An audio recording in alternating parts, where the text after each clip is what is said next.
Deixe-me começar com uma pergunta que talvez você tenha medo de fazer em voz alta. E se Deus não fizer o que você pediu? E se a cura não vier nesta vida?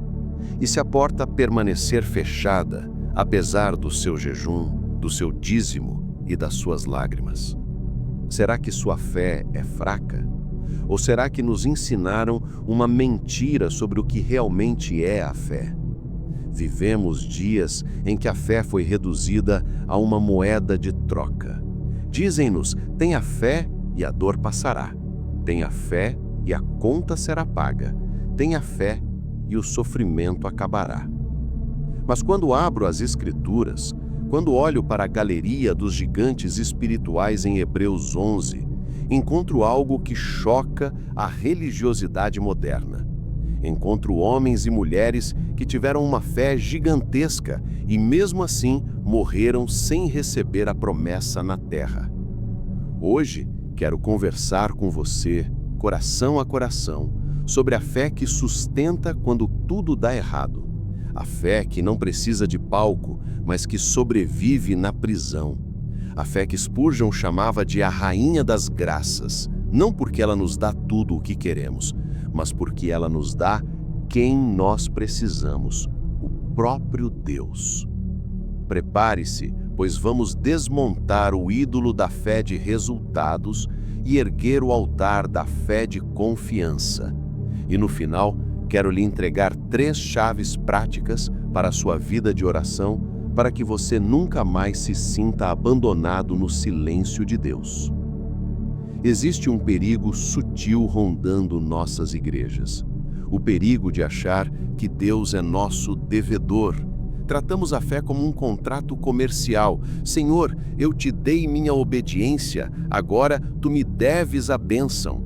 E quando o pagamento não vem, entramos em crise, ficamos amargurados, achamos que fomos enganados. Mas Hebreus 11, o grande capítulo da fé, nos conta uma história diferente. Sim, ele fala daqueles que pela fé venceram reinos e fecharam a boca de leões. Nós amamos essa parte. Nós pregamos sobre Daniel, sobre Josué, sobre as muralhas caindo, mas se formos honestos leitores da Bíblia, não podemos parar aí. O Espírito Santo, deliberadamente, incluiu outra lista. Uma lista que não gostamos de ler antes de dormir. O versículo 36 diz: outros experimentaram escárnios e açoites, cadeias e prisões. O versículo 37 continua: foram apedrejados, cerrados ao meio, mortos ao fio da espada. Andaram vestidos de peles de ovelhas, necessitados, aflitos e maltratados. Pare e pense. Eles tinham fé? Sim. O texto diz que o mundo não era digno deles. Mas a fé deles os livrou da espada? Não. A fé deles abriu as celas da prisão? Não. A fé deles trouxe prosperidade material? Não. Eles andavam necessitados. Então, para que serviu a fé deles? Aqui está o segredo que muda tudo. A fé não serviu para mudarem as circunstâncias externas, mas para sustentá-los internamente, enquanto as circunstâncias não mudavam. A fé não foi o escape da dor, foi a força na dor. Imagine Moisés. Ele poderia ter vivido como um príncipe no Egito, teria o melhor vinho, as melhores roupas, o poder absoluto, mas a Bíblia diz que pela fé ele recusou. A fé verdadeira muitas vezes não é sobre o que você conquista, mas sobre o que você renuncia. Ele usou o que eu gosto de chamar de o telescópio da fé. Ele olhou para além do palácio de Faraó, olhou para além do deserto e viu a recompensa. Não uma recompensa de ouro que enferruja, mas a recompensa eterna da aprovação de Deus. Ele viu Cristo séculos antes de Cristo nascer. Você tem esse telescópio? Ou você só consegue enxergar o que está a um palmo do seu nariz? A fé moderna é míope, ela só vê o agora. A fé bíblica é de longo alcance, ela vê a eternidade. Talvez você esteja passando por um vale escuro agora. O médico deu o diagnóstico final, o cônjuge foi embora, o emprego acabou, e o inimigo sussurra no seu ouvido: onde está o seu Deus? Se ele te amasse, isso não estaria acontecendo. Responda ao inimigo com Hebreus 11:39. E todos estes, tendo tido testemunho pela fé, não alcançaram a promessa. Eles não receberam a promessa terrena, mas ganharam algo superior. Ganharam o testemunhador. Deus não lhes deu a terra, mas lhes deu a si mesmo. E Deus disse: eu não me envergonho de ser chamado o Deus deles. O maior prêmio da fé não é a cura, é o curador. Não é a provisão, é o provedor. Se Deus tirar tudo de você, mas deixar a sua presença, você ainda tem tudo. Mas se Ele te der o mundo inteiro e retirar a sua face, você não tem nada além de miséria enfeitada. Abraão viveu em tendas, como um estranho. Ele nunca construiu uma cidade aqui. Por quê? Porque ele sabia que esta terra é apenas uma estalagem. Nós somos peregrinos. Por que tentamos decorar nosso quarto de hotel como se fosse nossa casa eterna? A fé nos lembra que estamos de passagem. Se a estalagem for desconfortável, se a cama for dura, paciência.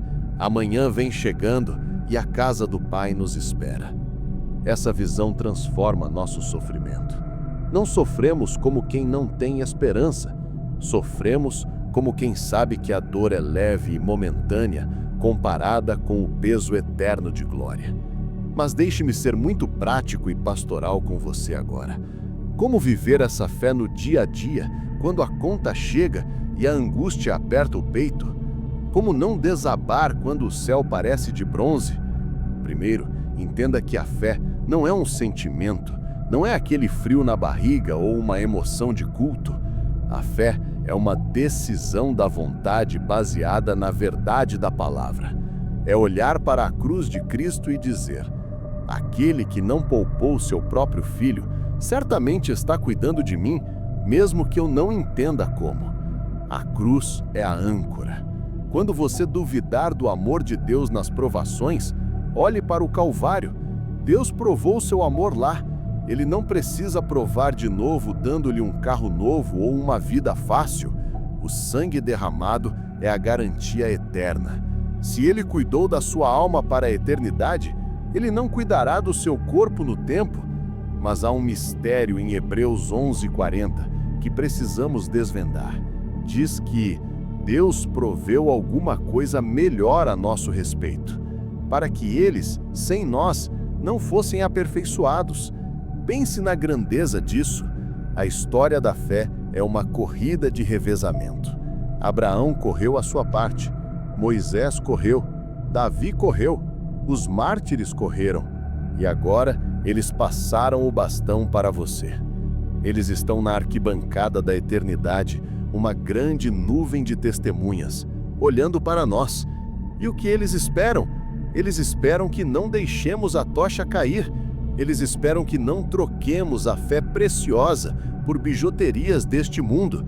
Eles esperam que sejamos fiéis até a morte, como eles foram. Você vai decepcionar essa nuvem de testemunhas? Você vai desistir só porque ficou difícil?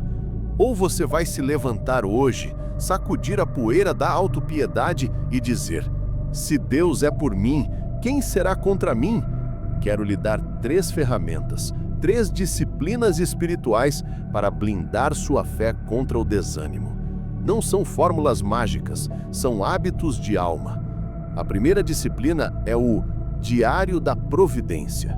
Nossa memória é traidora. Esquecemos rapidamente o que Deus fez. Compre um caderno e comece a anotar, não os grandes milagres, mas os pequenos cuidados de Deus. O consolo numa leitura bíblica, a força que apareceu do nada numa tarde triste, o pão que não faltou. Quando a crise vier, leia esse diário. Você verá que Deus tem um histórico de fidelidade na sua vida. A fé se alimenta da memória da graça. A segunda disciplina é a oração de submissão, não de instrução. Muitas vezes oramos tentando instruir Deus sobre como Ele deve resolver nossos problemas. Senhor, faz assim, nessa hora, desse jeito. Pare com isso. Deus não precisa de consultoria. Mude sua oração para: Pai, eis o problema. Tu sabes o que é melhor. Eu confio na tua sabedoria mais do que na minha vontade. Seja feita a tua vontade e não a minha. Isso tira o peso das suas costas e o coloca nos ombros do Onipotente. Isso traz uma paz que excede todo o entendimento. A terceira disciplina é a visão do fim. Reserve 10 minutos por semana para meditar intencionalmente sobre o céu. Leia Apocalipse 21 e 22. Imagine um momento em que verá Jesus face a face. Pense na cidade onde não há choro, nem dor, nem morte. Quem ancora a alma no céu não é derrubado pelas ondas da terra. Quanto mais real o céu for para você, menos poder o sofrimento presente terá sobre a sua alegria. Meu irmão, minha irmã, o vídeo que está aparecendo agora na sua tela é vital. Ele fala sobre como a oração nos conecta a esse Deus soberano e amoroso. É o complemento perfeito para o que acabamos de conversar. Não saia daqui sem tomar uma posição. Se essa mensagem falou com você, se o Espírito Santo confrontou essa fé de barganha em seu coração, deixe seu like como um sinal de arrependimento e entrega. Inscreva-se no canal para caminharmos juntos, não atrás de facilidades, mas atrás de Cristo. Lembre-se, Deus não prometeu uma viagem tranquila, mas prometeu uma chegada segura. A tempestade pode ser forte, mas o capitão da nossa salvação nunca perdeu um navio. Confie nele, permaneça nele. A graça de nosso Senhor Jesus Cristo seja a sua força, hoje e sempre.